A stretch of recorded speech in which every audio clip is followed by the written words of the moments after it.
Assalamualaikum warahmatullahi wabarakatuh. Kami dari kelompok 2, kami di sini ingin mempresentasikan materi tentang implementasi tata kelola pemerintahan yang baik. Kali ini yang akan saya bahas adalah asas umum dan karakteristik dari good governance. Asas umum good governance rujuk pada UU nomor 28 tahun 1999 tentang penyelenggaraan negara yang bersih dan bebas dari korupsi, kolusi, dan nepotisme. Asas-asas umum penyelenggaraan negara tersebut meliputi yang pertama, asas kepastian hukum, yaitu asas negara hukum yang mengutamakan landasan peraturan perundang-undangan, kepatuhan, dan keadilan. Yang kedua, asas tertib penyelenggaraan negara, yaitu asas yang menjadi landasan keteraturan, keserasian, dan keseimbangan dalam pengendalian penyelenggaraan. Yang ketiga, asas kepentingan umum, yaitu asas yang mendahulukan kesejahteraan umum dengan cara aspiratif, akomodatif, dan selektif. Yang keempat, asas keterbukaan, yang membuka diri terhadap hak masyarakat untuk memperoleh informasi yang benar dan jujur. Yang kelima, asas proporsionalitas, yang mengutamakan keseimbangan antara hak dan kewajiban. Yang keenam, asas profesionalitas, yang mengutamakan keahlian berlandaskan kode etik dan perundang-undangan yang berlaku. Ketujuh, atau yang terakhir, asas akuntabilitas yang menentukan setiap kegiatan dan hasil akhir dari kegiatan penyelenggaraan negara. Karakteristik dari good governance terbagi menjadi dua. Pertama, berdasarkan UNDP dan World Bank. Berdasarkan UNDP, memiliki karakteristik sebagai berikut. Yang pertama, mengikutsertakan semua warga negara. 2. Transparan dan bertanggung jawab. 3. Efektif dan adil.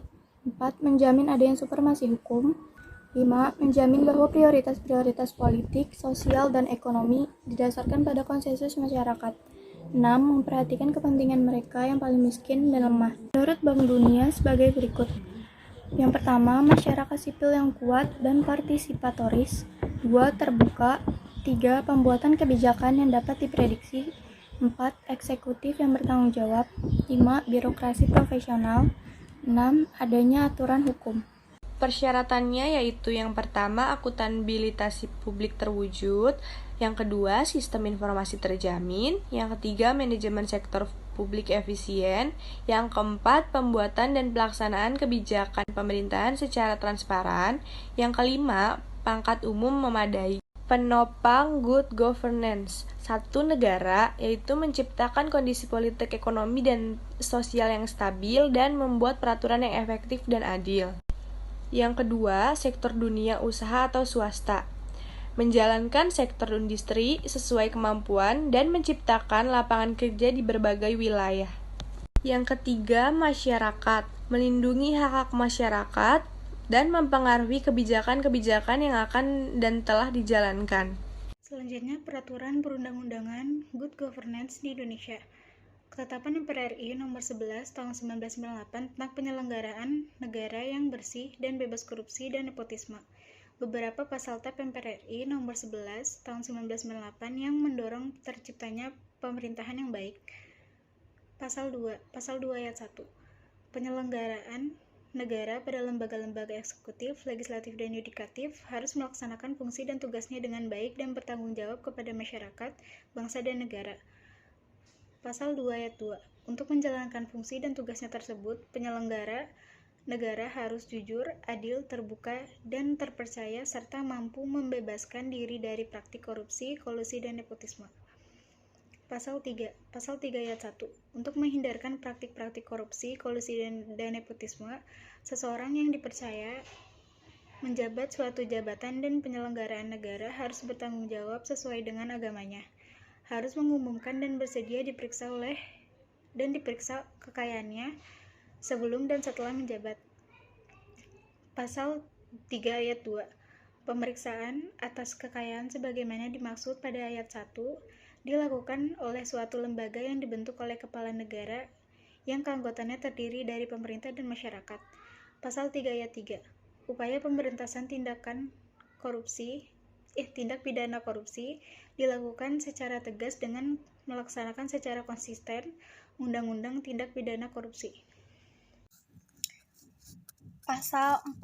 Upaya pemberantasan korupsi, kolusi, dan nepotisme harus dilakukan secara tegas, terhadap siapapun juga, baik pejabat negara, keluarga, dan kroninya, maupun pihak swasta atau konglomerat termasuk mantan presiden. Yang B.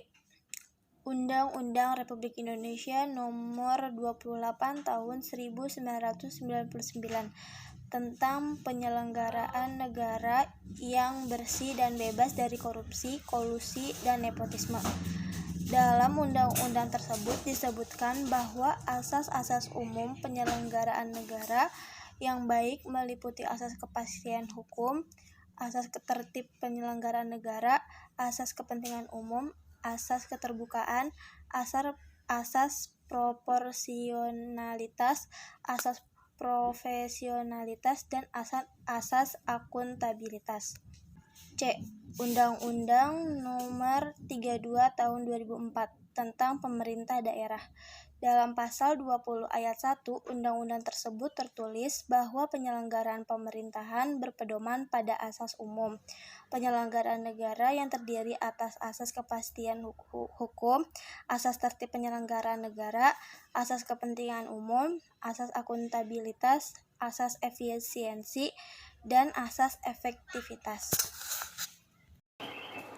D. Undang-Undang Nomor 10 Tahun 2004 tentang pembentukan peraturan perundang-undangan.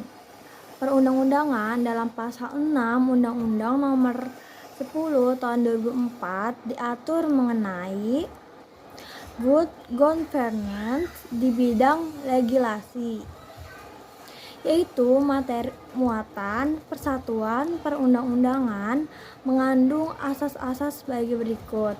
Yang pertama itu asas pengayoman, yang kedua itu asas kemanusiaan, yang ketiga itu asas kebangsaan, yang keempat itu asas kekeluargaan, yang kelima itu asas kenusantaraan, yang keenam itu asas Bhinneka Tunggal Ika, yang ketujuh itu asas keadilan, yang ke-8 itu asas kesamaan kedudukan dalam hukum dan pemerintah, yang ke-9 itu asas ketertiban dan kepastian hukum, yang ke-10 itu asas keseimbangan.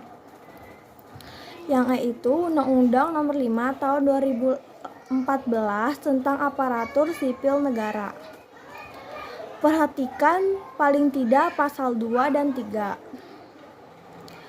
Pada pasal 2 disebutkan bahwa penyelenggaraan kebijakan dan manajemen aparatur sipil negara atau bisa disebut dengan ASN berdasarkan pada asas-asas berikut. Yang pertama itu kepastian hukum, yang kedua itu profesional, yang ketiga itu proporsionalitas, yang keempat itu keterpaduan, yang kelima itu delegasi, yang keenam itu netralisasi, yang ketujuh itu akuntabilitas, yang ke-8 itu efektif dan efisien, yang ke-9 itu keterbukaan, yang ke-10 itu non-diskriminatif, yang ke-11 itu persatuan dan kesatuan, yang ke-12 itu keadilan dan kesetaraan, yang ke-13 itu kesejahteraan.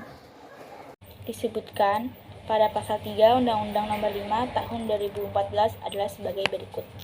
Ke-1, memegang teguh ideologi Pancasila. Kedua, setia mempertahankan Undang-Undang Dasar Republik Indonesia 1945. Ketiga, mengabdi kepada negara. 4, menjalankan tugas secara profesional. 5, menciptakan lingkungan kerja yang non-diskriminatif. 6, membuat keputusan berdasarkan prinsip keahlian. 7, menjunjung tinggi standar etika yang luhur.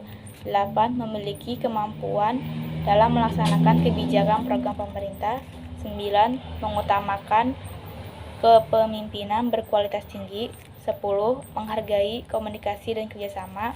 11, mendorong kesetaraan dalam pekerjaan.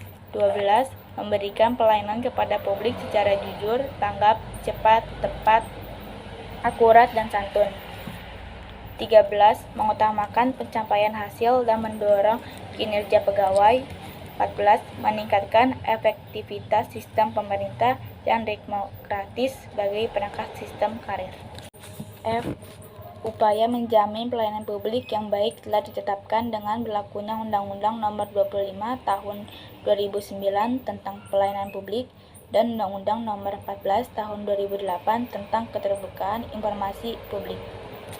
Melalui undang-undang tersebut diharapkan tercipta transparansi dan akuntabilitas baik dari pemerintah, baik pusat maupun daerah, sehingga segala kebijakan dapat diketahui dan diakses masyarakat. Pemberlakuan undang-undang tersebut diharapkan mendorong terciptanya good governance dalam pelayanan publik, termasuk pelaksanaan anggaran belanja pemerintah, pusat, dan daerah. Sekian dari kelompok kami, kurang lebihnya mohon maaf. Wassalamualaikum warahmatullahi wabarakatuh.